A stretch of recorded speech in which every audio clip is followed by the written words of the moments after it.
Memorial Day weekend usually marks the unofficial beginning of the pennant race, and potential contenders will begin looking to upgrade their clubs. At 17-33, the Royals are clearly out of it, and according to FanRag reporter Jon Heyman, they are, quietly, letting teams know they will soon be open for business. One person who's spoken to Royals people suggests they could be open to anything, which means it won't be just older veterans and players on the last year of their deals who will be considered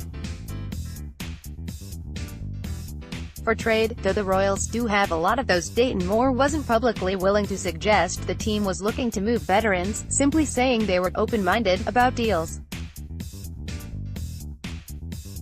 Let's take a look at the assets on the club, in order of who is most likely to be dealt. Kelvin Herrera. The old Kelvin Herrera of HDH fame appears to be back, dominating hitters with a 0.96 ERA and 17 strikeouts to no walks in 18 2/3 innings of work. Relievers are in high demand, so despite having just a few months left on his contract, the Royals could get teams in a bidding war over Herrera's services. How much could the Royals get? The Yankees dealt 2 months of Aroldis Chapman to the Cubs, in a massive deal that netted them 4 players including Uber prospect Gleyber Torres back in July of 2016. The Pirates dealt Mark Melancon, who was an elite reliever at that time, during that same week to the Nationals for a young Major League reliever named Felipe Vasquez, aka Felipe Rivero, and a hard-throwing lottery ticket named Taylor Hearn. Kelvin Herrera's return would probably be in the middle of those two. You'd be lucky to get a top 100 prospect, but perhaps a top 5 prospect in someone's system plus a couple of intriguing, lottery ticket-type prospects could be a nice return for a team starved for prospects like the Royals. The Angels could be suitors with closer. Kenyon Middleton out for the year. The Cardinals could be interested with Greg Holland struggling badly. The Astros have already been linked to Herrera, and the Nationals are always looking for bullpen help. But really, any contender could use another reliever, and the Rockies, Indians, Twins in particular have had some bullpen issues. Moustakas. It was a surprise when Moustakas resigned with the Royals, but he has picked up right where he left off, getting off to a torrid start this year, hitting .282, .332, .503 with 10 home runs. Nick Coffardo of the Boston Globe wrote that the Braves could be interested in acquiring Moose, especially now that they have released Jose Bautista. Miguel Andujar has held his own for the Yankees, but his strikeout-to-walk rate is awful and the Bronx Bombers could seek an upgrade. The Cardinals and Mets could also become potential suitors. The problem for Moustakas is that Manny Machado, Josh Donaldson, and Adrian Beltre could all become available, flooding the market.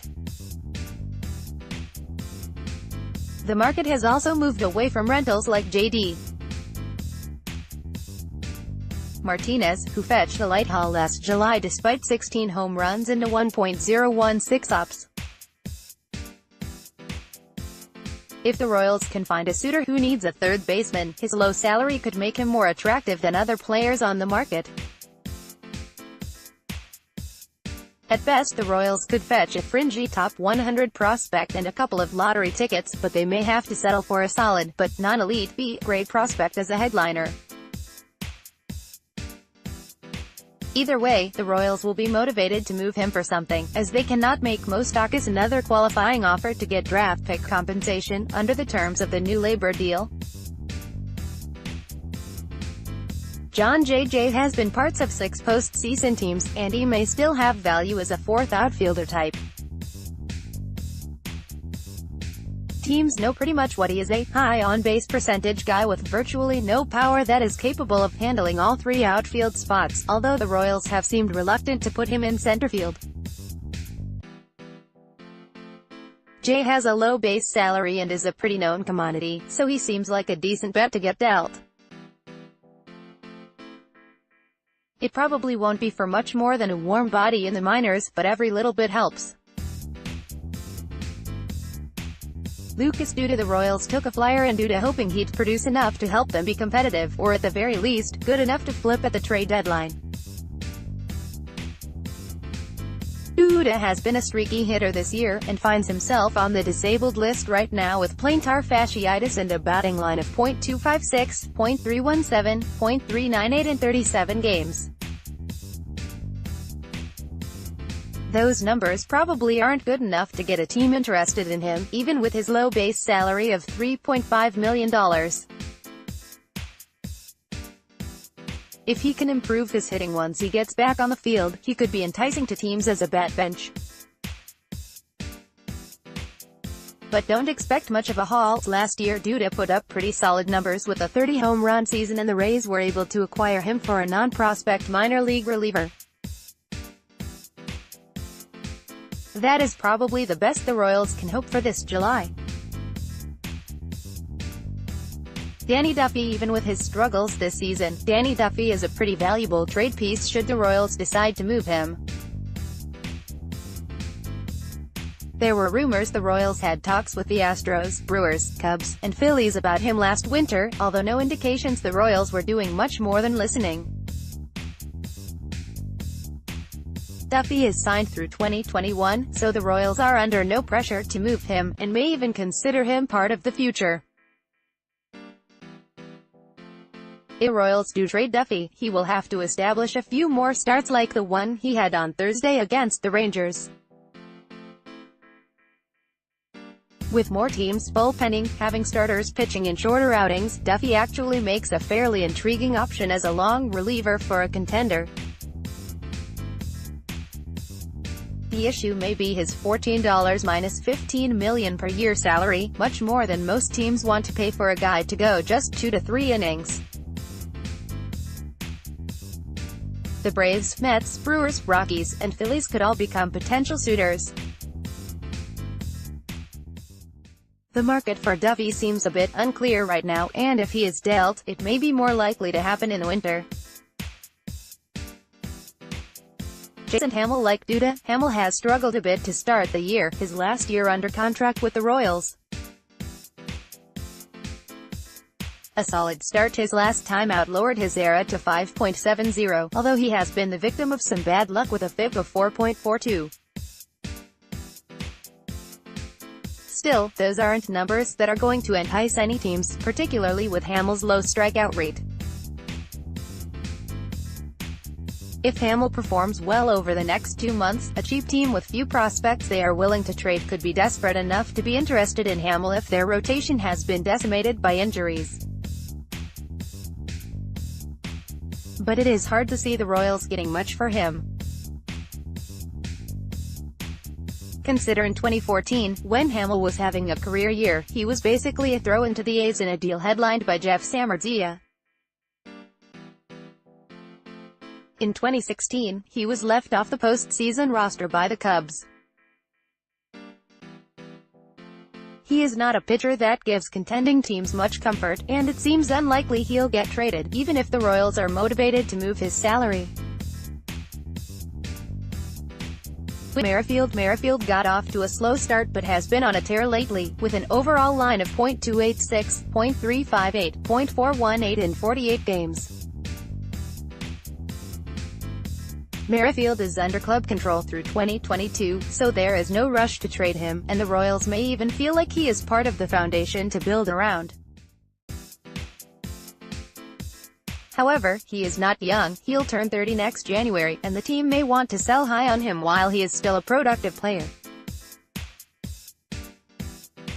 How much the Royals can get for him depends on how much teams believe in his performance. He now has 274 Major League games under his belt with a career line of .286, .330, .433, a solid 102 WRC, with great base running and defense. He has enjoyed a high BABIP of .326 and his 5.8% walk rate is one of the lowest rates among players with 1,000 plate appearances or more since 2016.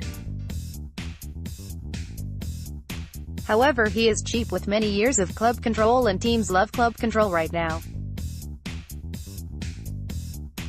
He could be a fit for many teams with his positional versatility, which is perhaps a more valued asset now than it has been in the past. The Brewers, Indians, Cardinals, Diamondbacks and Nationals could all be in the market for a second baseman who can fill in all over the field, but how willing are the Royals to trade him? Salvador Perez. You can debate whether the Royals should trade him, but the fact is the Royals are almost certainly not going to trade Salvador Perez. Perez will likely serve as the bridge between the last championship era and what they hope will be the next championship era.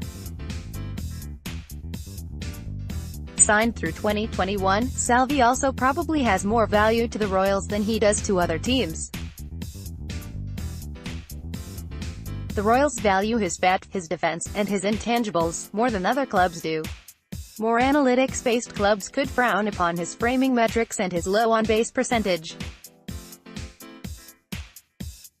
The trade market for catchers is difficult to peg, and you'd have to find a contender that not only needs a catcher this year, but long-term. Plus Salvi isn't exactly cheap anymore, which could scare off many cost-conscious clubs. In any case, Salvi is staying put. Others, Ian Kennedy and Alex Gordon, have performed a bit better than last year, but are still far from justifying their enormous contracts, making them pretty unmovable.